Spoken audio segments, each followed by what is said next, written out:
On 19th of October, Chinese state media released footage showcasing 20 of the Chinese Dongfeng 26 missiles. It is first debuted in 2015, so why is China showing them off now? And who's the message for? Of course, the United States.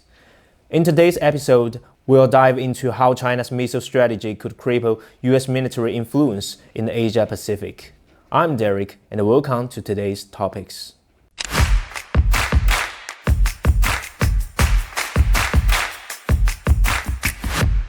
On 19th of October, a unit from China's rocket force appeared on Chinese state media, displaying the formation of 20 missile-launched vehicles. From the video, it's clear that the missile showcased belonged to the China's DF-26. The DF-26 missile made its first appearance in 2015. Publicly available data shows that the DF-26 stands around 14 meters tall, with a diameter of 1.4 meters and weighs 20 tons of launch.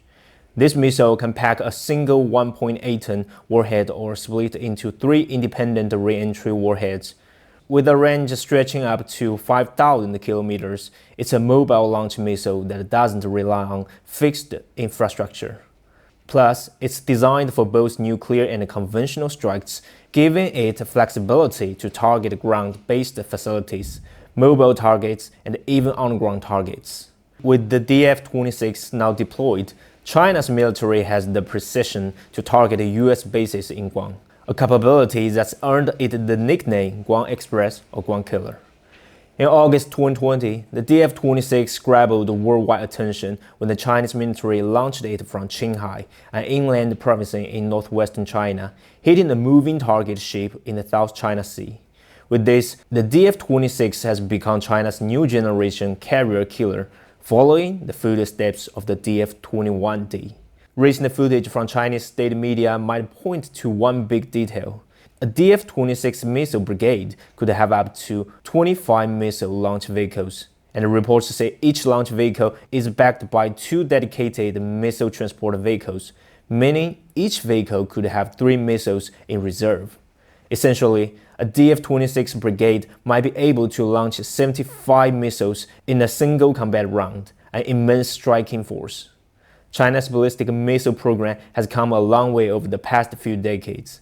While China entered the game later than other nations, it's now leading the way in conventional theater ballistic missile applications. The 1996 Taiwan Strait crisis highlighted the urgency of preparing for conflict and the risks of a U.S. carrier intervention.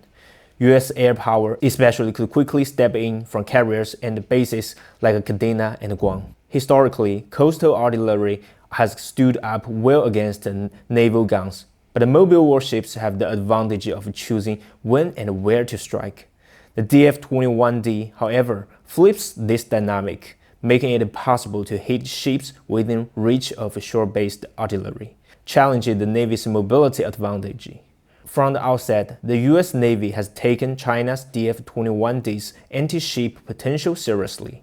At first, many doubted it was achievable, but once China successfully tested it, U.S. concern turned real. The extended reach of the DF-26 means these missiles can support each other over long distances. Every DF-26 within 5,000 kilometers of a target can contribute to an attack, regardless of its exact location. While the basic DF-26 model focuses on land-based fortified targets, some reports hint at a version equipped with a hypersonic glide warhead. If true, this would further boost China's missile reach and ability to penetrate defenses. On a comparative note, Nimitz-class carriers can carry about 2,000 tons of aerial munitions. Meanwhile, the smaller Fujian class, while also allocating tonnage to few, can carry up to 1,500 tons, equating to about 830 DF-26 warheads, enough to potentially disable operations in Guam. China has long maintained a no-first-use policy for nuclear weapons, but the US, often judged others by its own standards, has always questioned this policy. The catch is that if China were to launch a DF-26, it wouldn't be clear if it's nuclear-armed until it hits. For the US to respond with a launch on warning for an intermediate-range missile like this could be rash. risking mutual destruction without clear justification. The real tension here is the erosion of America's long-standing nuclear advantage, as recent intercontinental missile tests show how times are shifting. Today, China's rapid capability to detect, command, and accurately strike moving targets like carriers implies that it's equally prepared to hit ground targets with similar speed. For example, if a satellite spots a B-21 on Diego Garcia's tarmac, a strike could be launched in 30 minutes and potentially hit within the hour. And even these strikes don't permanently disable bases like Guam or Diego Garcia, they could seriously disrupt operations, preventing aircraft like the B-21, B-52, KC-46, and C-70 from deploying. In forward bases, large aircraft are often parked openly due to limited or poorly fortified hangars, which makes them easier to spot and target.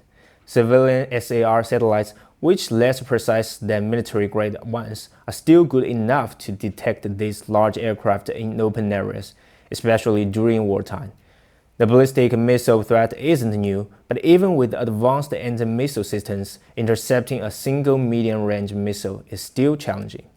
So, while China may not rely on one-hit knockout from the DF-26, the US also can fully depend on defenses like THAAD, Patriot, or Aegis to cover all bases.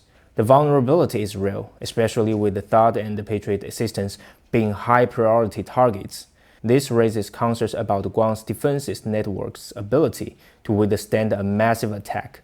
As for the Aegis systems, if it's used entirely to intercept the DF-26, it would leave little left to protect the carriers themselves.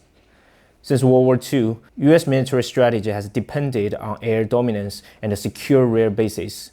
But with the DF-26 arrival, these assumptions are now under pressure. This challenge is not just military strategy, but could even sway its political decisions.